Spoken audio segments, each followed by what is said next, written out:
août 2023 à Kinshasa. Les dates s'approchent. Le président de la République Félix-Antoine Tshisekedi Tshilombo a effectué ce mercredi 17 mai une visite des chantiers d'infrastructure de ces Jeux pour s'enquérir personnellement de l'état d'avancement des travaux.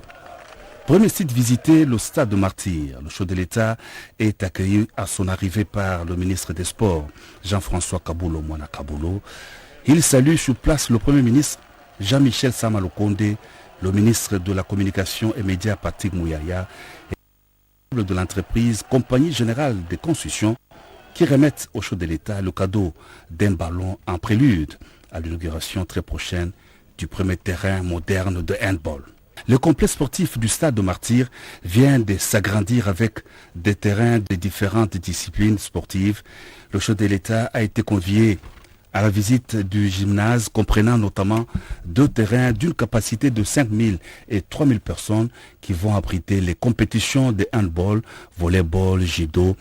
Le président de la République a aussi visité le bâtiment administratif en réhabilitation et le terrain annexe bien aménagé au sein des installations du stade de Martyrs. Une autre réalisation qui sera bientôt inaugurée, c'est le stadium de basketball de plus ou moins 800 places. Le chef de l'État a terminé sa visite par l'ère des Jeux du stade de Martyrs.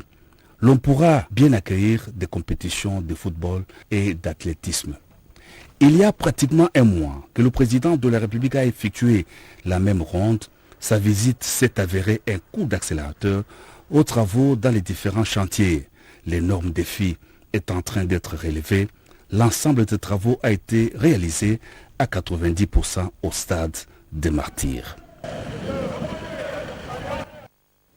Et à l'étape du stade Tata Raphaël, deuxième site visité par Félix Tshisekedi, les travaux avancent rapidement. Le président de la République a visité à tour de rôle le village de la francophonie. Des instructions fermes et précises ont été données aux prestataires pour terminer les travaux à la bonne date. Guilain Kabalonji, Dadi Ndala et Faustin Massola pour le reportage. Ce site mythique du stade Tata Raphaël, qui a accueilli en 1974 l'un des combats de boxe les plus célèbres de l'histoire, s'apprête à accueillir dès juillet prochain les Jeux de la francophonie, édition 2023. Pour sa deuxième visite sur ces sites après celle d'avril dernier, le président de la République est revenu pour s'enquérir personnellement de l'évolution des travaux. D'abord au village de la francophonie, cet espace devant héberger les athlètes et les artistes. Le chef de l'État, Félix-Antoine Tshisekedi Tshilombo, accompagné du Premier ministre et de quelques membres du gouvernement, ont eu des explications sur l'exécution des travaux. 7 immeubles sur 15 ont déjà été élevés et les ingénieurs sont tenus à parachever les travaux. Des instructions fermes et précises leur ont été données par le chef de l'État. Et le site du stade Tata Raphaël, à quelques encablures, a été également visité par le président de la République. Chargé d'histoire, ce stade devra accueillir une partie des compétitions sportives. Le chef de l'État qui tient l'organisation à Kinshasa de ces grands événements majeurs des sports et des cultures dans l'espace francophone a exhorté les prestataires à doubler d'efforts afin de tenir sa promesse. Cette arène entend aussi recevoir sa pelouse synthétique. La salle de compétition de judo et de lutte libre est quant à elle quasi achevée.